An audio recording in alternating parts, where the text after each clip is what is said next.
سندھ کی سرزمین ہمیشہ سے ہی اپنی تہذیب، ثقافت اور مذہبی ورثے کے حوالے سے مشہور رہی ہے۔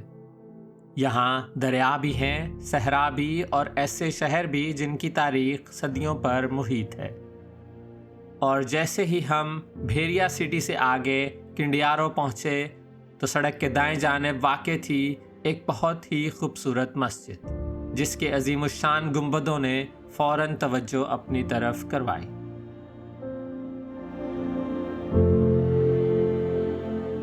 یہ ہے جامع مسجد اللہ آباد، ایک انتہائی جاہ و جلال اور عظیم الشان مسجد۔ اس مسجد کے 101 گنبدوں کے پیچھے کیا تاریخ ہے اور اسے کس نے تعمیر کروایا، جانیے ہماری آج کی ویڈیو میں۔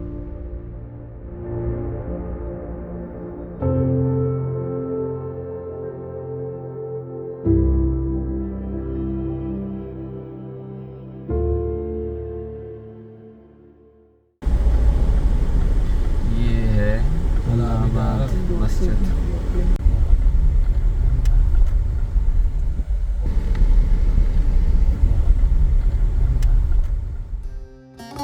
اللہ آباد کی یہ مسجد نہ صرف عبادت کی جگہ ہے بلکہ اس علاقے کی شناخت بھی۔ دور دور سے لوگ اسے دیکھنے آتے ہیں۔ اس کی خوبصورت تعمیر، بلند گنبد اور کشادہ صحن ہر آنے والے کو متاثر کرتا ہے۔ یہ مسجد اصل میں ایک درگاہ اللہ آباد شریف کا حصہ ہے۔ اس مسجد کے متولی خواجہ محمد طاہر نقشبندی ہیں۔ 1978 میں اس مسجد کی بنیاد رکھی گئی، جہاں پہلے پہل صرف 400 کے قریب لوگوں کے نماز پڑھنے کی جگہ موجود تھی۔ 1989 میں خواجہ محمد طاہر نے مسجد کی توسیع کا کام دوبارہ سے شروع کروایا۔ مسجد کے 101 گنبد ہیں، جو کہ زمین سے تقریباً 115 فٹ اونچے ہیں۔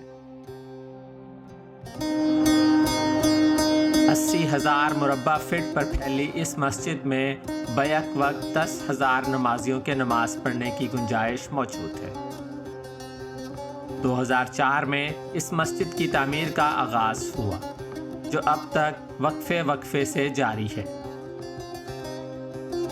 یہ مسجد اصل میں ایک فلاحی کمپلیکس ہے، جہاں پر مدرسہ، یونیورسٹی، بچوں کے لیے ہاسٹل، یتیم خانہ، ہسپتال اور خواجہ سونا سنگھ کا مزار واقع ہے۔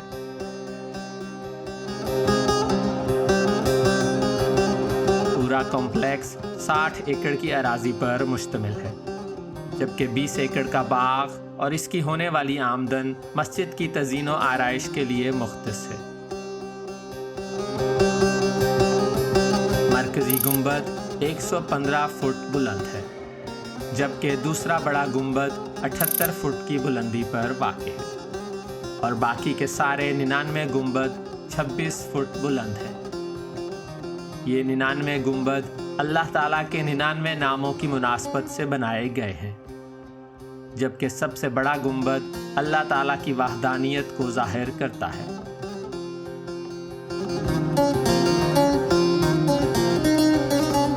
جیومیٹری کے خوبصورت ڈیزائن اور عربی اور ترکش سٹائل میں بنی یہ مسجد اپنی مثال میں اس طرح کی شاید علاقے کی واحد مسجد ہے۔ مسجد کا اندرونی ہال بہت وسیع اور کشادہ تھا۔ مرکزی ڈوم کے نیچے بلند پلرز اور درمیان میں کسی ستون کے نہ ہونے کی وجہ سے اس کے مرکزی ہال کی خوبصورتی دیکھنے کے لائق تھی۔ ڈوم کے چاروں طرف خوبصورت کھڑکیاں پہلی منزل سے لے کر تیسری منزل تک۔ ہر طرف سے آتی روشنی اس کی کشادگی اور عظمت میں اضافہ کرتی دکھائی دیتی ہے۔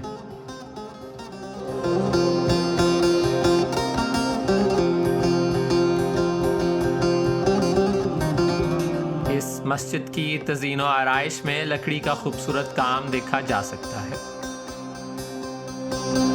بڑی بڑی کھڑکیاں اور دروازے لکڑی کے دیدہ زیب ڈیزائنوں کے ساتھ۔ یہ مسجد یقیناً سندھی کاریگروں کی مہارت کا منہ بولتا ثبوت ہے۔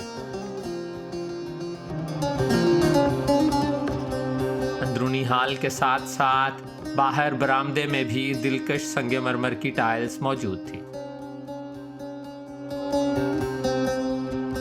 مدرسے کے بچوں اور یہاں پر آنے والے نمازیوں اور زائرین کے لیے ایک دکان بھی موجود تھی، جہاں پر اسلامی کتب کے علاوہ عطر، سرما، خوبصورت اسلامی سٹیکرز اور تسبیحوں کی ایک بڑی ورائٹی دیکھی جا سکتی تھی۔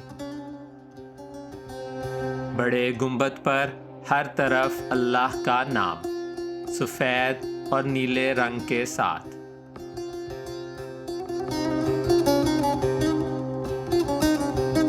اللہ آباد مسجد دیکھنے کے بعد ہم لوگ اب واپس صادق آباد کی طرف جا رہے تھے۔ یہ ہم لوگ تقریباً 4:45 کے قریب پہنچ گئے ہیں جی سکھر، اور ہمیں سی پیک کھلا ملا ہے، تسلی ہو گئی ہے۔ ویسے ہم ٹائم سے تقریباً آدھا گھنٹہ پہلے ہی ماشاءاللہ پہنچ گئے ہیں، تھینکس ٹو نوبت کی ڈرائیونگ کی وجہ سے۔ ہمارا نگر پارکر اور اندرون سندھ کا یہ سفر اب آخری مراحل میں تھا، ایک یادگار سفر جس میں نہ صرف بہت کچھ دیکھنے کو ملا بلکہ بہت سے لوگوں سے ملاقات بھی ہوئی۔ 5:40 پر ہم لوگ اب کشمور اور مرید شاہ کو جانے والی ایگزٹ کے قریب تھے۔ گو کہ صادق آباد اب یہاں سے زیادہ دور نہیں تھا، لیکن یہ علاقہ شام کے وقت زیادہ سیف نہیں سمجھا جاتا، اس لیے کوشش تھی کہ یہاں سے جلد پنجاب بارڈر پر پہنچے۔ مرید شاہ کا مین چوک گنے کی ٹرالیوں کی وجہ سے بند ملا، اور ہم لوگوں نے کھیتوں میں سے ایک راستہ ڈھونڈا اسے بائی پاس کرنے کے لیے۔ یہ سندھ اور پنجاب کا بارڈر، اب ہم لوگ سندھ سے پنجاب میں داخل ہو گئے جی۔ ہم سب کو اجازت دیں نگر پارکر کی ٹرپ سے، ڈرائیور عبدالصمد، نوبت، عبدالاحد، رانا زاہد، ندیم، اور پیچھے ہے جی ہمارے اسلم اور غفار ہیں۔ یہ تھا ہم لوگوں کا نگر پارکر کا ایک بہت ہی زبردست کلچرل قسم کا وزٹ۔ بہت ساری چیزیں ہم نے دیکھی، نئی سیکھی۔ چلیں ملتے ہیں آپ سے کسی اور ویڈیو میں، تب تک کے لیے ٹیک کیئر، اللہ حافظ۔